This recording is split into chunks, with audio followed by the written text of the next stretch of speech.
పెద్దగా శ్వాస తీసుకుంటూ స్థూలకాయంతో ఉన్న సోదర సోదరిమణులు ఇది చేస్తూ ఉండండి. స్థూలకాయంతో ఉన్న సోదర సోదరిమణులు ఎన్నిసార్లు చేయాలి? 100తో మొదలుపెట్టి గట్టిగా చెప్పండి నా సోదర సోదరిమణులారా. 100తో మొదలుపెట్టి 500 వరకు. ఆ తర్వాత ఎవరైనా లావుగా ఉంటే బరువు ఎక్కువగా ఉంటారా? ఎవరు అధిక బరువుతో ఉండరు, ఎవరు లావుగా ఉండరు. గుజరాతీలో చెప్పాలంటే కోయి జాడా జాడీ నై, కన్నడంలో చెప్పాలంటే కోయి డుమ్మా డుమ్మీ నై, తమిళంలో చెప్పాలంటే యారం గుండా ఇరుకమాటాంగ.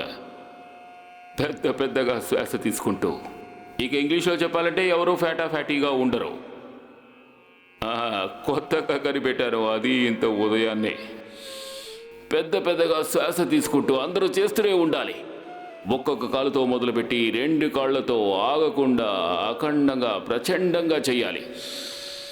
పెద్ద పెద్దగా శ్వాస తీసుకుంటూ. చూడండి, ఈరోజు నేను మీకు ఇంకా ఎన్నో విషయాలు చెప్పాలి. అది కూడా భజన గీతాలు వింటూ శ్రద్ధతో చెయ్యండి.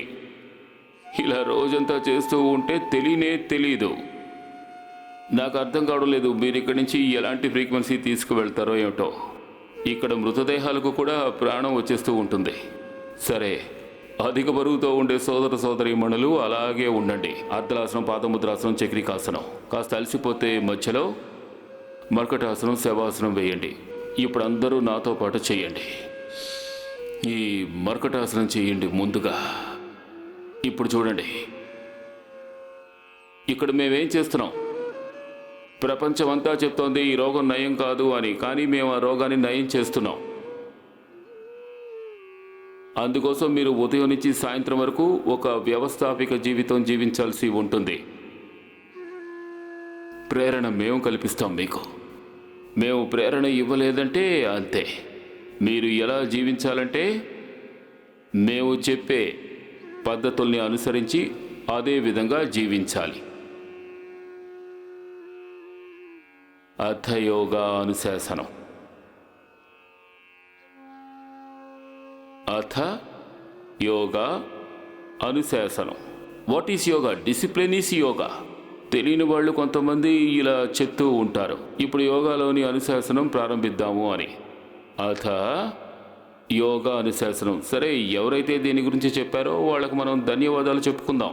కానీ చూడండి, నేను వ్యాకరణ శాస్త్రం, వేదశాస్త్రం, విదర్శన శాస్త్రం కూడా చదివాను.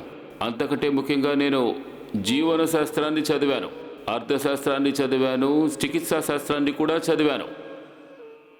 అథ యోగా అనుశాసనం.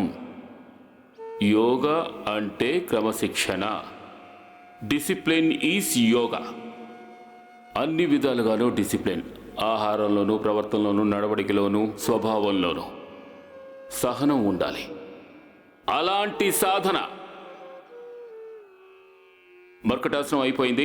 పవన్ ముక్తాసనం, ఉత్తాన పాదాసనం చూడండి. ఇది 12వ ఆసనం. దీనికి నేనేం పేరు పెట్టానంటే ఇంటిగ్రేటెడ్ యోగా ప్రాక్టీస్. ఏం పేరు చెప్పండి? అందరికీ అర్థం అవుతుంది. నా దగ్గర చాలా పేర్లు ఉన్నాయి, ఎందుకంటే శబ్దశాస్త్రం చదివాను కదా. నేను కనీసం 100 కోట్ల శబ్దాలను పుట్టించగలను. ఎన్ని చెప్పండి? 100 కోట్లు. ఆ స్థాయిలో నేను ప్రాణిని వ్యాకరణ శాస్త్రాన్ని అభ్యసించాను, శబ్దశాస్త్రాన్ని కూడా.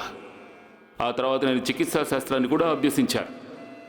ఆ తర్వాత నేను అర్థశాస్త్రాన్ని కూడా అభ్యసించాను. నేను 100 కోట్లు కాదు, 1,00,000 కోట్ల వరకు వెల్త్ని క్రియేట్ చేయగలను కాదు, చేసేశాను. లక్షల్లో, కోట్లలో, 100 కోట్లు కాదు, 1,00,000 కోట్ల వరకు వెల్త్ క్రియేట్ చేశాను. తర్వాత 1,00,000 కోట్ల దేశాల్ని నేను కాపాడాను. ఎంత? 1,00,000 కోట్లు మందుల్లో మునిగిపోయిన వాళ్ళని, మత్తులో మునిగిపోయిన వాళ్ళని. పవన్ ముక్తాసనం. నేను 1,00,000 కోట్ల రూపాయలు ప్రజలకు మందులు ఖర్చు అవ్వకుండా కాపాడాను, ఆపరేషన్స్ జరగకుండా కాపాడాను, జీవితాలను కాపాడాను, కుటుంబాలను కాపాడాను, రోగాలను వదిలించాను, మత్తును వదిలించాను. అలాగే వారిలోని నిరాశను తొలగించి వారి జీవితాల్లో ఆశ అనే దీపాన్ని వెలిగించాను.